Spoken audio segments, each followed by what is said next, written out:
Indian സിനിമയെ സംബന്ധിച്ച് മികച്ച വർഷമായിരുന്നു ഇത്.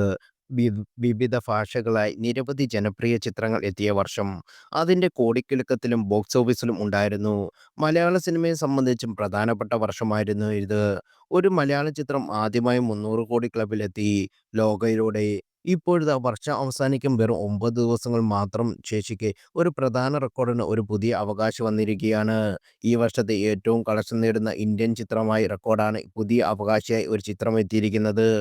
ആദിത്യ ധാറിന്റെ സംവിധാനത്തിൽ രൺദീപ് സിംഗ് നായകനായ സ്പൈ ആക്ഷൻ ത്രില്ലർ ദുരന്തൻ ആണ് റെക്കോർഡുകൾക്ക് അർഹനായത്. പാൻ ഇന്ത്യൻ കന്നഡ ചിത്രം കാന്താര ചാപ്റ്റർ 1നെ മറികടന്നാണ് ദുരന്തൻ ഈ നേട്ടം സ്വന്തമാക്കിയിരിക്കുന്നത്. പ്രമുഖ ട്രാക്കറുമായ സാൻസിക്കിന്റെ കണക്ക് പ്രകാരം ആഗോള ബോക്സ് ഓഫീസിൽ നിന്ന് കാന്താര ചാപ്റ്റർ 1ന്റെ നേട്ടം 852.31 കോടിയാണ്. അവരുടെ കണക്ക് പ്രകാരം ദുരന്തൻ ഇതുവരെ നേടിയിരിക്കുന്നത് 852.71 കോടിയാണ്. ആഗോള ബോക്സ് ഓഫീസിൽ നിന്നുള്ള സംഖ്യയാണിത്. എന്നാൽ നിർമ്മാതാക്കളായ ജിയോ സ്റ്റുഡിയോസ് നൽകുന്ന കണക്ക് പ്രകാരം കൂടിയാണ് ഉയർന്നതാണ്. ആഗോള ബോക്സ് ഓഫീസിൽ നിന്ന് 17 ദിവസം കൊണ്ട് 870.36 കോടി നേടിയതായി അവർ അറിയിക്കുന്നു.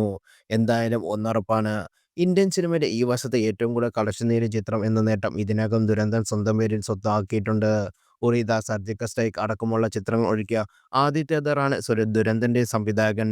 സഞ്ജയ് ദത്ത്, അക്ഷയ് ഖന്ന, ആർ മാധവൻ, അർജുൻ രാംപൽ എന്നിവരും പ്രധാന കഥാപാത്രങ്ങളെ അവതരിപ്പിക്കുന്നു. സാറ അർജുനാണ് ഈ സിനിമയിലെ നായിക.